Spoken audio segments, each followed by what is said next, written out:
At the moment, Hinata is currently en route to meet Rimuru, though elsewhere a secret meeting is taking place. It includes a certain Eastern merchant and the 5 elders of the Rozo family, which is an extremely influential group within the Western nations. Granville proclaims that Hinata has caught on to Damrada's scheme, though he returns with an insult. Glinda draws her pistol, but is quickly ordered to back down, as Damrada mentions that guns are common weapons within the East. Granville states that Hinata has already fallen into their trap, so Damrada leaves, agreeing to deal with the demon plaguing Falmouth.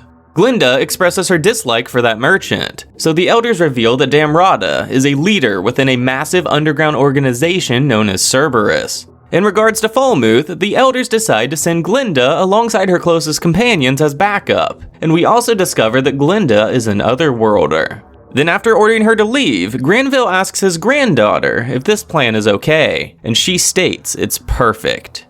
While checking on the progress of their new roads to Bloomend and Thalion, Sokka reports that Hinata is on her way here with 4 paladins in tow. A word Diablo then appears, nervously reporting that Rahim has been killed. He's not sure how it happened, but rumors about a demon have begun to surface, and the church is even sending reinforcements to Falmouth. Everything seems connected.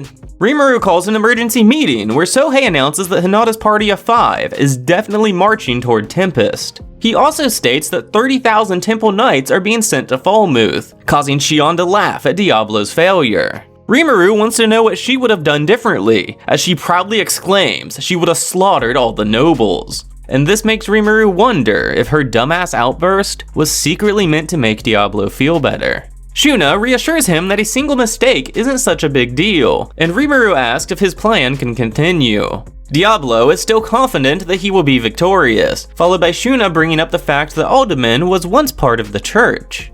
They call in the eccentric skeleton, who reveals that the church holds complete control over the Holy Empire. The Temple Knights were formed to protect their believers from monsters, and the 7 Days clergy exists to train up new heroes, though it's obvious Alderman doesn't care for the clergy. He also mentions that the 10 great saints are split into 2 different groups, and he then declares that he will go convert Hinata into recognizing Rimuru as their savior. This idea is immediately shot down, though Diablo and Shion were both a big fan. Veldora then offers to accidentally breathe toward Hinata, but Rimuru instead places him as the last line of defense. Benimaru then announces he will send Gapta and Gabiru's teams to support Yom. Rimuru places Hakuro in charge of this force, and then orders Ranga to assist the obviously nervous Gapta. Ranga, for one, is super excited to stretch his legs, though Rimuru reminds him not to kill anyone. He then offers up the possibility of just backing out of Falmouth, but Shion points out this would make them look like a total pushover.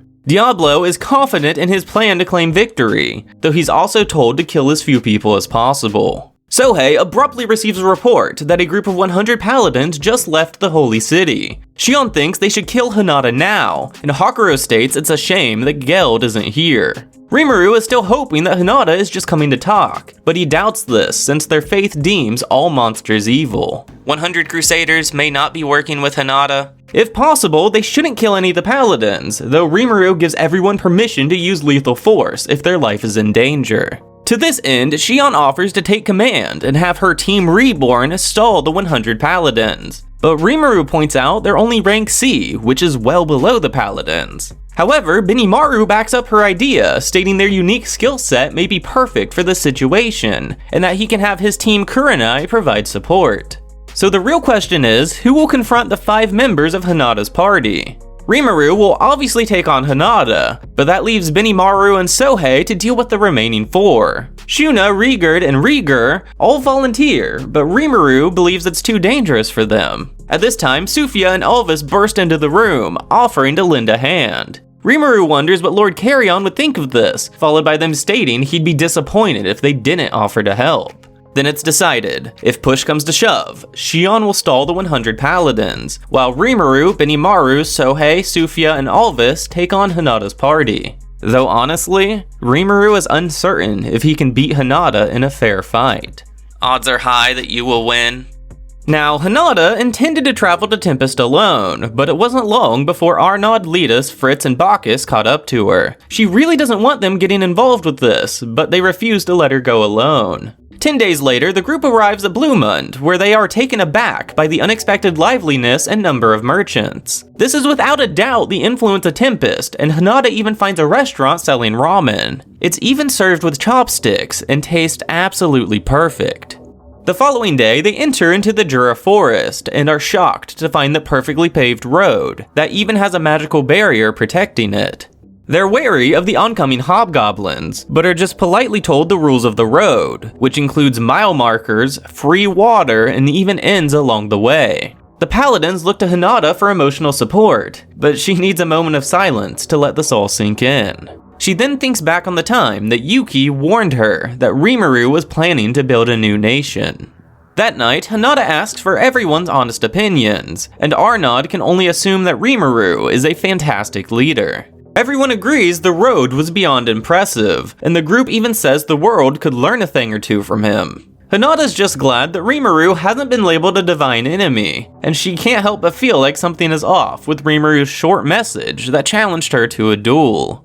Sohei reports that Hinata will be arriving later today, and Rimuru declines his idea to poison her because he really hopes they can just talk it out. Benimaru wonders if Hinata is just a distraction, and at that moment, the 100 paladins start surrounding Tempest, so Shion moves to engage them. Now, Hinata orders her team to not confront Rimuru under any circumstances, just as she receives the thought communication from Nicholas. It's breaking up, but he does warn her not to trust the 3 battle sages, nor the 7-day clergy.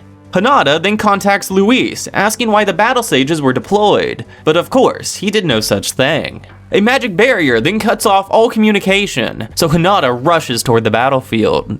Benimaru states he blocked Hinata's message, just as they teleport to Shion's location. Rimuru is expecting to see a tough battle, but finds the paladins in total chaos. This is due to the nearly immortal Team Reborn using their own bodies as bait, allowing them to successfully render their opponent unconscious by administering a special poison. Benimaru's Team Kurenai has already taken half the paladins as prisoners, when Shion orders Gobzo and Gobwe to join the fight. Gobzo is hesitant as they were ordered to just be backup, but he quickly complies after Shion threatens to cook him a meal. Rimuru is unsure if Shion is making the correct choice at pushing their advantage, but Benimaru fully trusts in her battle prowess. Shion then exclaims that the plan is working perfectly, though Rimuru points out that overwhelming their opponents was never part of the plan. Hinata arrives to the battlefield to find the paladins on the verge of defeat, and 5 Majin standing in front of her. And at this point, she's aware that somebody within the church is purposely sabotaging her plans. Hinata really wishes Rimuru would just accept her apology, but she assumes that's no longer an option. Rimuru states that we were forced into defending our hometown, and Hinata declares that Renard disobeyed her direct orders. Rimuru then accuses the church of killing Rahim, making Hinata very confused. He wants to know if she received his message, causing her to say it's not that simple. Rimuru is willing to listen if she retreats, but Arnaud states that Rimuru called them here. Benimaru orders him to silence before easily blocking an attack, followed by them moving elsewhere to fight. Hinata thinks about how Arnaud stands absolutely no chance, just as their remaining subordinates pair off to battle.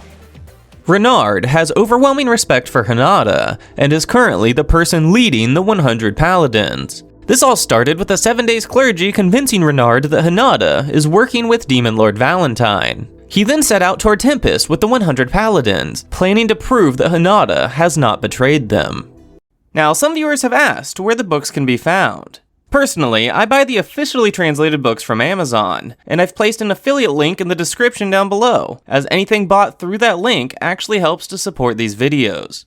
Shortly after the battle began, a monster falls from the sky, causing the nearby paladins to cast a holy field. As the dust settles, a beautiful Oni is revealed, who asks them to choose between surrender or death. Renard orders her to silence as they unleash a massive attack spell. Shion easily deflects the blast back at one of the paladins, though it has surprisingly little effect on humans. Then even with the holy field draining her magic, Shion manages to stay calm and asks them to surrender once again, stating that Rimuru doesn't want anyone killed. Guard exclaims that Shion is already trapped, and Renard nervously declares they don't negotiate with monsters. Slamming her sword into the ground, Shion hurls a rock, turning a paladin's shield into scrap metal. She explains that she's still holding back, but Guard tells his men not to be deceived. Trees are uprooted as the next rock slams into them, after successfully removing Guard's ear from his head. Renard is now willing to listen, so Xion tells them to hit her with their most powerful attack, and if she survives, they must surrender.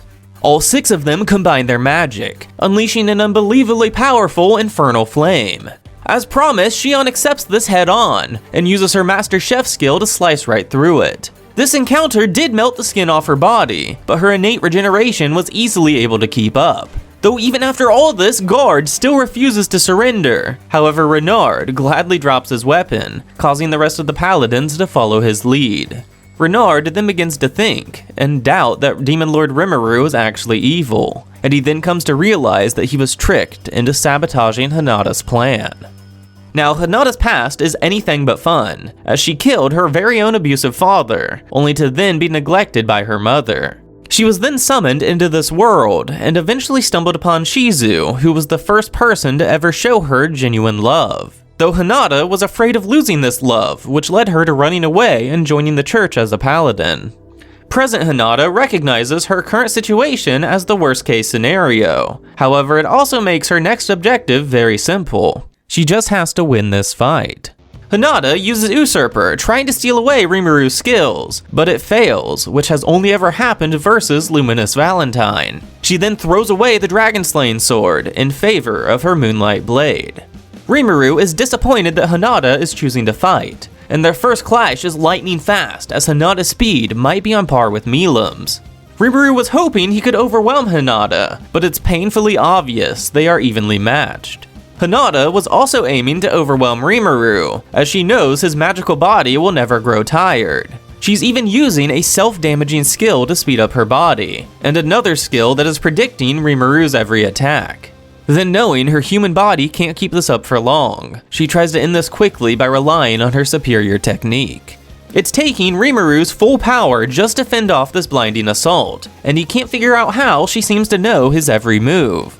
Predict future attack has been learned. Apparently Raphael learned the skill by observing Hinata, and Rimuru can now see streaks of light forecasting Hinata's attacks. Immediately noticing something is different, Hinata leaps away, telling Rimuru she'll give up if he can withstand this next attack. Rimuru accepts this challenge, as Hinata warns him she only uses this when trying to kill her opponents.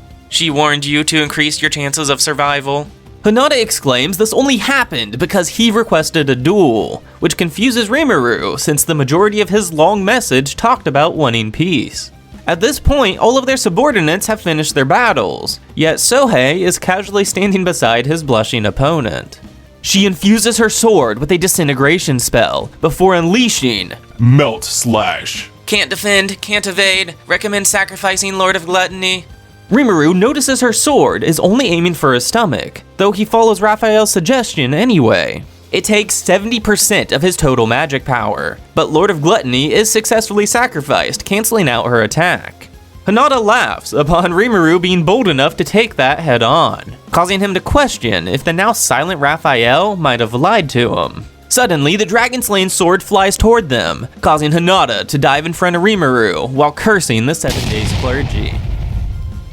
Elsewhere, you see a beautiful girl encased in ice, as the undressed Valentine lovingly strokes this coffin, which sears her skin. Luis then arrives to inform her of Hinata's situation, causing Valentine to immediately depart for the battlefield. Over in Falmuth, Damrada, a leader of Cerberus, has reason to believe that the legendary sorcerer Razin is now working for the demon. Realizing he's definitely outclassed, he chooses to leave behind 6 specialized demon hunters before making his way toward Tempest. Diablo is currently searching for the traitor, thinking back on how he felt when he thought Rimuru would relieve him of his duties. He then spots King Edward's entourage, reports this to Hakuro, before swooping down and bowing to the king. Noticing a group of journalists off to the side, Diablo places a magic barrier around them. He then asks the king to have peace talks with Yom, but Edward responds by insulting Rimuru. Diablo watches silently as the king accuses him of killing Rahim, and learns that Glinda brought him a crystal ball which depicted a tortured Rahim saying, I never meant to betray you. Diablo demands silence, before giving anyone permission to attack him, if they can overcome their fear. The 6 demon hunters jump out, stating they can easily handle an archdemon, and proceed to bind him with holy chains. Diablo asks if he can get a starting signal, but they confidently blast him with lightning magic. Though after a few moments, the demon begins to laugh, exclaiming the selection test has begun. The king faints and everyone else falls to the ground screaming due to Diablo releasing his aura. Surprisingly, 3 people manage to resist his lord's ambition, as the demon hunter deems him a liar, since lord's ambition is a demon lord level skill. Apparently, demon society is a strict hierarchy, and they believe archdemons to be the highest evolution. This causes Diablo to casually name off 2 legendary demons, as if they're his normal friends, causing the demon hunter to beg for his life. Diablo is feeling merciful, so he orders this guy to drag everyone else inside the magic barrier. Ser steps up to confront demon peer Diablo, as his mind begs him to run away. Glinda leaps forward, piercing Diablo's heart, only to discover this demon is immune to physical attacks. Ser joins in this battle, but of course his blade is just as useless. Running out of options, he asks Glinda to help him cast a spell, but Diablo reveals she ran away a moment earlier. Grigory is leading the Falmouth troops against Yom when he spots a wolf running through the air. Ranga easily defeats all the low-level troops before turning his fangs toward Grigory. Gobta and Gabaru catch up a moment later to find Grigory unconscious and on the verge of death. Ranga genuinely thought this paladin still wanted to play, and they use a potion to mend his disfigured body.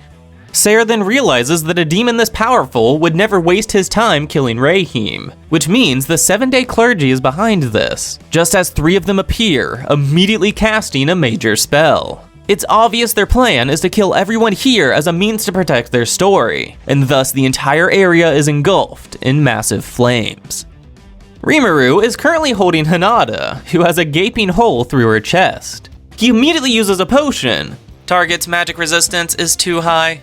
Arnaud points out that only holy magic will work, just as 2 of the clergy appears, binding all the paladins. They kneel before Rimuru, explaining they've come to deliver divine punishment upon Hinata for her blasphemy. Renard accuses them of murder, followed by guards stabbing him through the chest. As the ruler of the Jura Forest, Rimuru orders Renard to save Hinata, but he can't bring himself to disobey the clergy. Then through thought communication, Diablo explains the 7 days clergy to be the hidden masterminds, so Rimuru gives him permission to eliminate them. He then tells Benimaru and Soe to capture the clergy, and that Guard may be a clergy member in disguise. With this, they reveal their plan to eliminate everyone here, as their holy magic circle blocks all attacks. Rimuru is currently preoccupied, acting as an artificial heart for Hinata, so he can only watch as Shion charges forward. She plans to use her Master Chef skill. That skill may even be effective against you. Though the clergy fires off the massive spell, Trinity Break. Magic Circle analyzed, relaunching Lord of Gluttony. The Trinity Break is consumed, as Rimuru is stunned, cause he thought he'd sacrificed that skill. I had made a backup. The clergy immediately follows up by casting Trinity Disintegration, though Raphael activates Absolute Defense, easily fending off the spell. I learned how to defend against holy magic by consuming Hinata's attack and sword. Rimuru just realized that Raphael purposely baited him into taking Hinata's attack head-on, though he's unable to deny he prefers this outcome.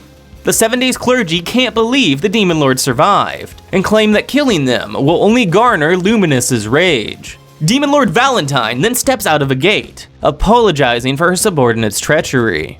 The clergy swiftly kneel before their deity, causing Rimuru to realize that Demon Lord Valentine is also the god Luminous. Diablo nonchalantly asks if everyone is okay, as the clergy begins casting Trinity Disintegration. The journalists quickly agree to spread the word of Diablo's innocence, so he will gladly protect all of them, with the exception being the king. Edward begins begging for his life, and Diablo eventually spares him, but only after he agrees to relinquish his throne to Yom. The clergy asks if Diablo is ready to die, followed by him snapping his fingers, turning the world around them into a very real and literal hell. This world then closes upon itself, taking the clergy members with it. Holy Emperor Luis arrives, announcing the presence of their god, just as Luminous casts Resurrection on Hinata. Rimuru is shocked to see a demon lord use holy magic. I shall analyze this later. Hinata then pushes Rimuru away from her and looks down to see a large revealing hole in her clothing. She glares at him, proclaiming that he probably struggled to get a date in their previous world. And that's a critical hit, but he doesn't let it show. Hinata then heals Renard, before knocking out a paladin who she caught looking at her chest. Luminous then unapologetically sentences the 7 Days clergy to death, all the while they plead that they did it all for her. With that all taken care of, Rimuru escorts them to Tempest, where Veldora is disappointed to find that the battle is over. He then loudly greets Demon Lord Luminous Valentine, revealing to all these paladins that their god is actually a Demon Lord. It then takes a group effort to hold back the pissed off Luminous, and Rimuru thinks about how he'd gladly sacrifice this dragon if it meant peace with the Holy Empire. Back at the church, Grin, the leader of the 7 Days clergy, is awaiting to hear of their success. Between the dragon-slaying sword being a bomb, and a clergy member posing as the dead guard, it should be an easy victory. Nicholas then unexpectedly arrives, asking why Grin looks so troubled. Rimuru's crystal ball is then pulled out, revealing the full message which Grin thought he deleted. Nicholas also exclaims that he knows their god is a real person, before unleashing a prepared disintegration spell, killing off the last member of the 7 Days clergy. He honestly could care less about their deity, but he simply refuses to let anybody hurt Hinata. Elsewhere, Granville Rosso is cursing Nicholas, as he was using magic to possess Grin's body. Glinda then bursts into the room, explaining they were no match for that demon's raw power. A few days go by before Maribel exclaims that Tempest is too dangerous, and that Rimuru is seeking to rule the world through finances. This has always been Granville's goal, so they will have to find a way to crush Demon Lord Rimuru. You then learn that Maribel just so happens to be a reincarnated otherworlder. I am working on the next slime video, but in the meantime, check out my series covering Chivalry of a Failed Knight. Then lastly, a big shout out to my newest patron, Jake Jarvis.